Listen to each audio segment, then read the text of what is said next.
আবার 17 অধ্যায়ের 21 নম্বর শ্লোকে বলছেন ভগবান, যত্তু প্রত্যুপকারার্থং ফলমুদ্দিশ্য বা পুনঃ দিয়তে চ পরিকৃষ্টং তদ্দানম রাজসম শীতম।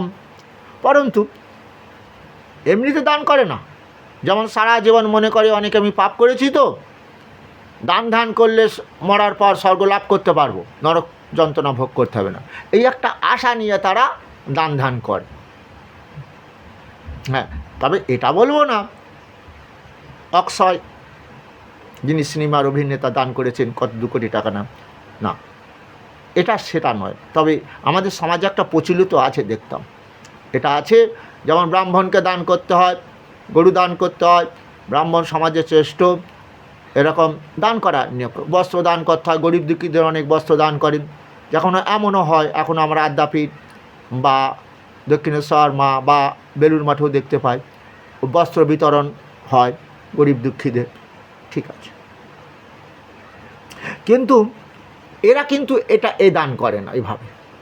কিন্তু আমরা সাধারণ মানুষ যেটা কিছু ফলের আশা নিয়ে, যেমন যাগযজ্ঞ করি, মা কালীর পুজো করি, মা লক্ষ্মীর পুজো করি ফলের আশা নিয়ে, কারণ মা লক্ষ্মী কৃপা করবেন, আমাদের ধন দৌলত দেবেন। হ্যাঁ, মা কালী আমাদের সংসারে রোগ বালাই কাটিয়ে দিয়ে শান্তি দেবেন, গ্রহরাজের গ্রহ ভাড়া কাটিয়ে দিয়ে আমাদের সুখ শান্তি দেবেন।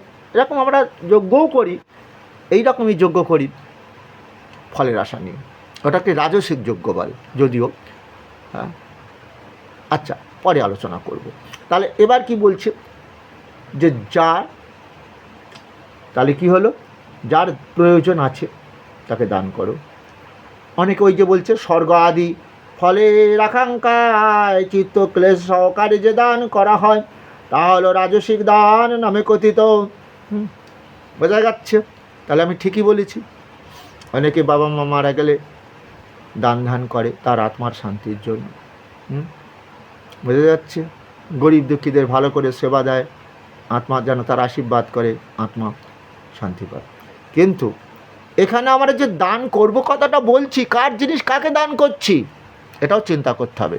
এই দান কথাটা বলা যাবে না, সেবা করতে পারবো বলতে হবে, সেবা করব। কারণ আমি ল্যাংটা হয়ে এসেছি, আগেই বলেছি, আমি কিছুই নিয়েও আসিনি। তাহলে আমি দান করেছি, হ্যাঁ, এই দেহ দিয়ে টাকা পয়সা তৈরি করেছি, ব্যাংক ব্যালেন্স করেছি, তাই সেই ব্যাংক থেকে তুলে দিচ্ছি তো। কিন্তু যে টাকাটা তৈরি করিয়েছে কে সেটাও চিন্তা করতে হবে, দান ওই জন্য বলা যাবে না। এই দেহটা তৈরি করেছেন যিনি, সেই পরমেশ্বর প্রভু কৃষ্ণ আমার সর্বস্ব চাহং হৃদি, তিনি যদি দেহের মধ্যে না থাকতেন এই দেহ দিয়ে কি আমি ধন দৌলত তৈরি করতে পারতাম? কি বুঝতে পারা গেল? হ্যাঁ, বাড়ির কর্তা বাড়ি গাড়ি তৈরি করলো তো, কিন্তু তার দশাটা কি হলো জানো? তাকে আর কেউ সম্মান দেয় না। ওই যে সেই প্রেয়সী দেবে ছড়া সংসারের অমঙ্গল হবে বলে। তাই এই দান কথাটা আমাদের বললে হবে না। সেই ভগবান অর্থাৎ ঈশ্বরের কি পাই, ঈশ্বর যেটুকু দয়া করেছে আমাকে, আমি তাই, সমস্ত জীবের মধ্যে ঈশ্বর আছেন, তাই আমাকে সেই হিসাবে চিন্তা করে সেবা করতে হবে। যেটা আমাদের গীতাতেও বলেছেন। কি বলেছেন?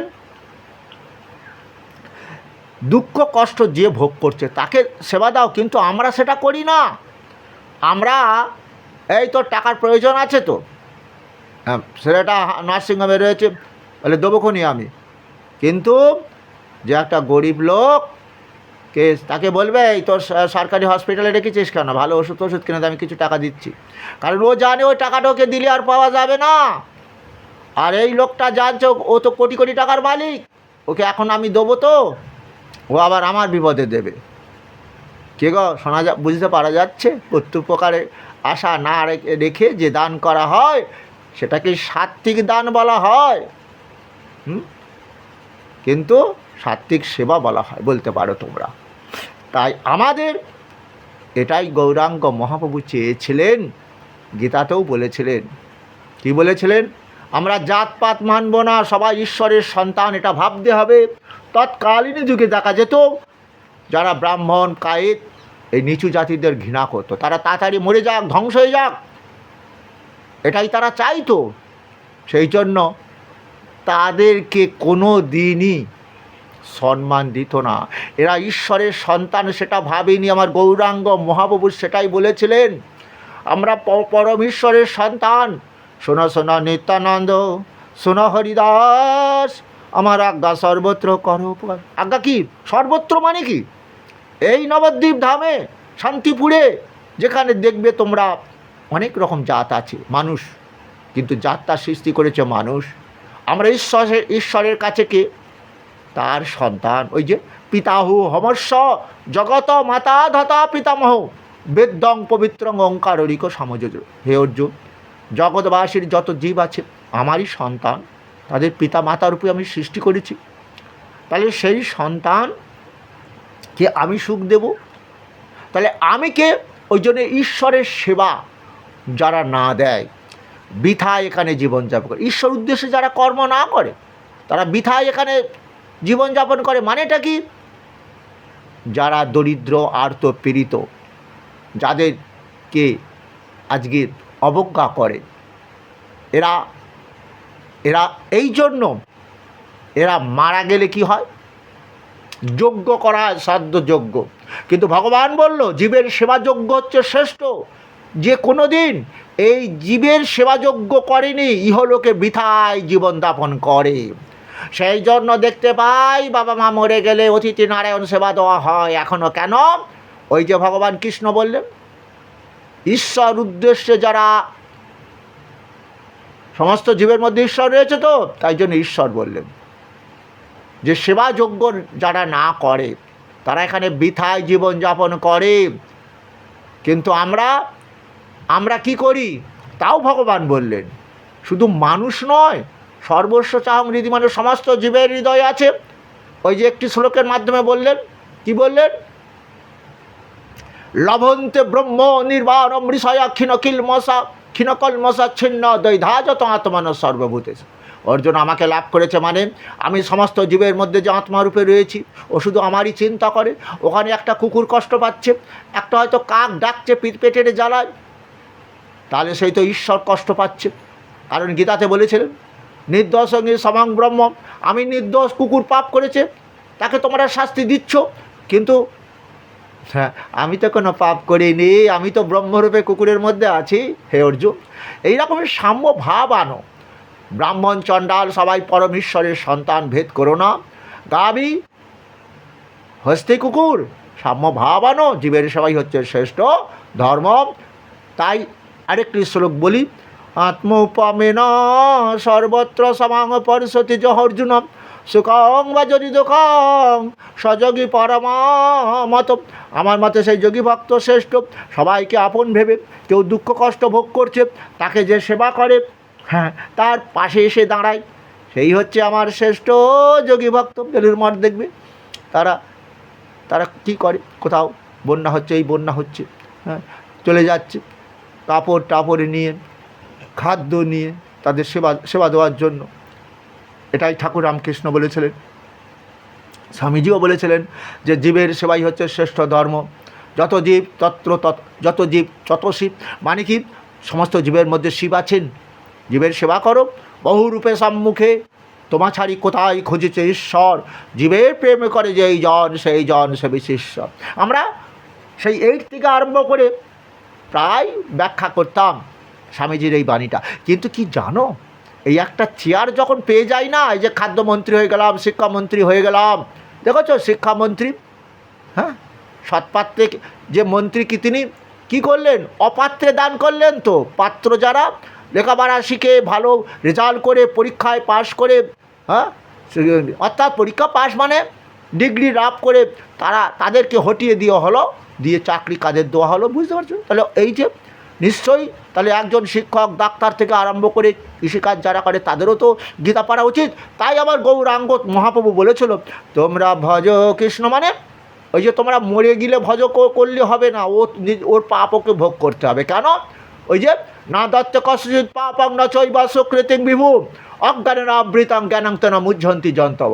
শুনে রেখে দাও অর্জুন, পিণ্ড খাওয়ার চিন্তা না করে আমার কথাটা কান দাও। জীবনে থাকালীন যে যার পাপ করে পাপের ফল তাকে ভোগ করতে হবে। পরম ঈশ্বর কাহারও পাপও গ্রহণ করবে না, পুণ্যকর্ম গ্রহণ করবে না। তাহলে পিণ্ড খাইয়ে তাকে পাপ মুক্ত করতে পারবে? শোনো, যদি দেহ পাপ মুক্ত করতে চাও, এই দেহ দিয়ে রোগ শোক হবে না। দেহটা তো পাপ হলেই তো রোগ শোক হয়, তাহলে সেই পাপ থেকে মুক্ত হবে। আমার গৌরাঙ্গ মহাপ্রভু বললেন, ভগবান কৃষ্ণ ভজনে হয় জীবের পাপ মুক্তির কারণ, কর্মভোগ রোগেতে ঔষধ রসন। দেহ দিয়ে অনেক পাপ করেছ, তাই অনেক রোগ ভোগ করছো, কৃষ্ণ নাম ভজন করে দেহ পাপমুক্ত হয়। এই জন্য আমাদের কি হয়, কেউ মরে গেলে কৃষ্ণ নাম ভজন করানো হয়, তার আত্মা পেতলোকে থাকে, নরক যন্ত্রণা ভোগ করছে, তাকে আত্মার শান্তি দেবার জন্য হয়। কিন্তু তার আত্মার গতি কবে হবে সেটা বলেছে ভগবান। ওই যে কি বলেছে বলো তো দেখি, বলছে অর্জুন মৃত্যু সর্বহারা সমুদ্ভব ভবিষ্যতা। আমি কৃষ্ণ জীবের কর্ম দেখি ভবিষ্যতে আত্মাটিতে দেহ তৈরি হবে। কেন? ঊর্ধ্বঙ্গচ্যতি সত্যস্থ। যারা দেহ দিয়ে সৎকর্ম করেছে তাদের আত্মার সদ্গতি সঙ্গে সঙ্গে হয়ে যাবে। আর জঘন্য গুণা বৃত্তিস্ব অধগচ্ছন্তি তমসা। দেহ দিয়ে যারা জঘন্যমূলক দেহ দিয়ে পাপ কর্ম করেছে তাদের অধগতি কৃমি কীটা আদিকুলে জন্ম দেব। ওগো, ভয় লাগছে? কেন ভয় লাগবে? তিনি তো বললেন, কি বললেন?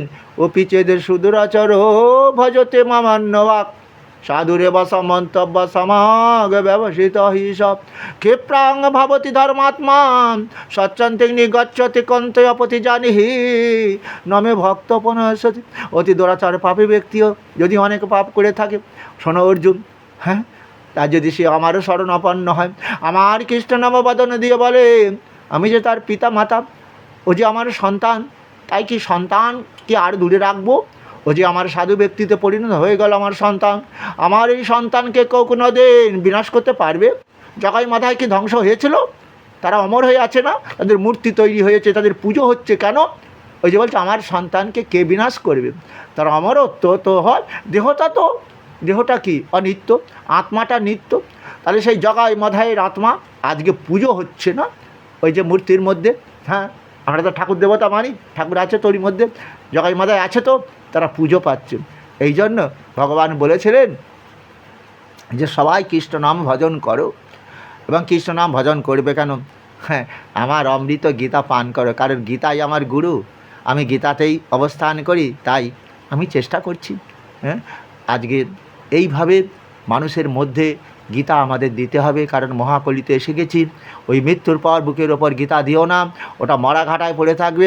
যারা সারা জীবন ধরে হরিনাম কীর্তন সংকীর্তন করলো না, ওদের দেহটা নামাবলী দিয়ে ঢেকে দিও না, ওটা মরা ঘাটায় পড়ে থাকে, তাকে অপমান করা হয়। এই জন্যই তো ক্রমশ পাপ পরিপূর্ণ হয়ে গেল। কে বুঝলে? যার ফলে প্রকৃতি ওই যে চেতনা অস্মি, হে অর্জুন আমি জীবকে চেতনা দিচ্ছি, এইভাবে